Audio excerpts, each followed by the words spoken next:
12 ሲባዛ 3 እንላለን። 12 ሲባዛ 3 36 ይሆናል። 0 አለች መጀመሪያ ሳልሲት ይሆናል ማለት ነው። 360 ደግሞ ለ60 እና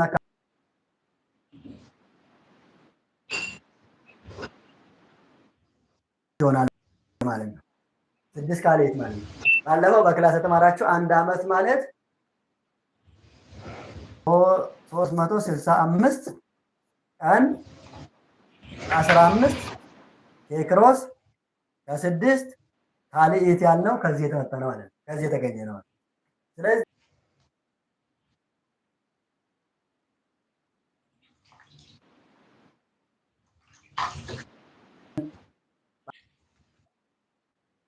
በ5 ዓመት 30 አሁንም በ5 ዓመት 30 ስለዚህ በ10 ዓመት 60 ካሌት አገኘን ማለት ነው። 60 ካሌት ማለት ደግሞ 1 ኬክሮስ ነው። ስለዚህ ዓመት 1 ኬክሮስ፣ በ20 ዓመት 2 ኬክሮስ፣ በ30 ዓመት 3 ኬክሮስ፣ በ40 ዓመት 4 ኬክሮስ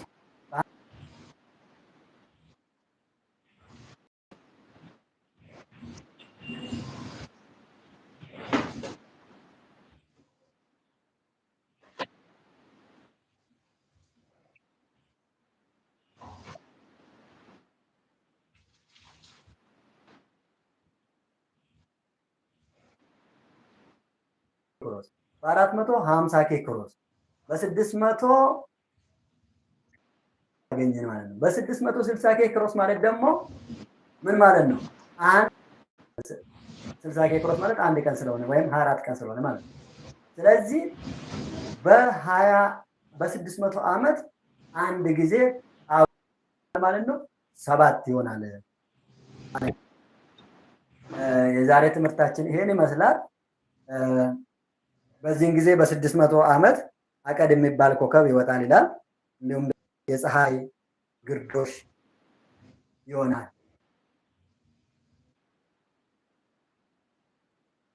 እንደዚህ እያለ ይሄዳል። በአጭሩ የዛሬ ትምህርታችን ይሄን ይመስላል።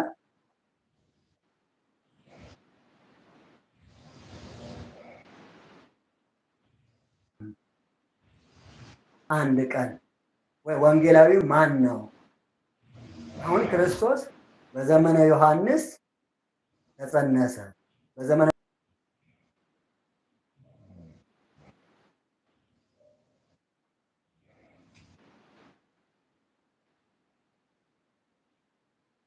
ይሄ ነገር እንዴት ነው የሚሰራው? ወደ ብሉይ ኪዳንስ እንዴት ይሄዳል? አዲስ ኪዳንስ እንዴት ይሄዳል? ያ ራሱ ክርስቶስ ከመጣ በኋላ ራሱ ወንጌላውያን የተባሉት ክርስቶስ ካረገ በኋላ ነው። እንዴት ነው ይሄ የሚለው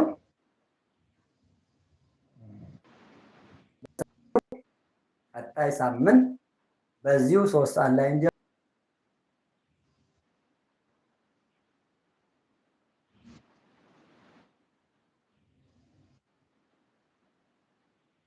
ያችሁን ደግሞ ካላችሁ ጠይቃላችሁ እንጂ በዚህ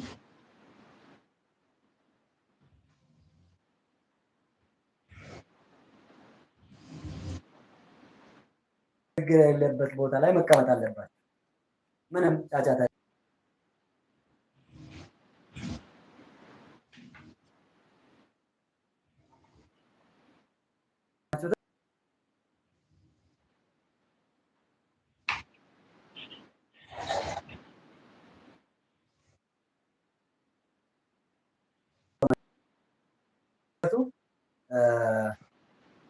ስለ ጨረቃ የለም፣ ግን ስለ ጳጉሜ በሰፊው ታገኛላችሁና እሱንም ተመልከቱ ማለት እወዳለሁ።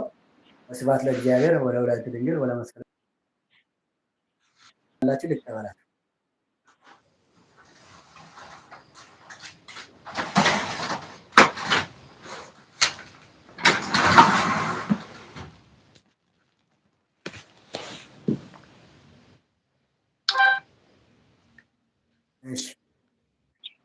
ጥያቄ የለም ከሆነ ክላስ ለምትማረው የቅዳሜ ሰው ይበለን።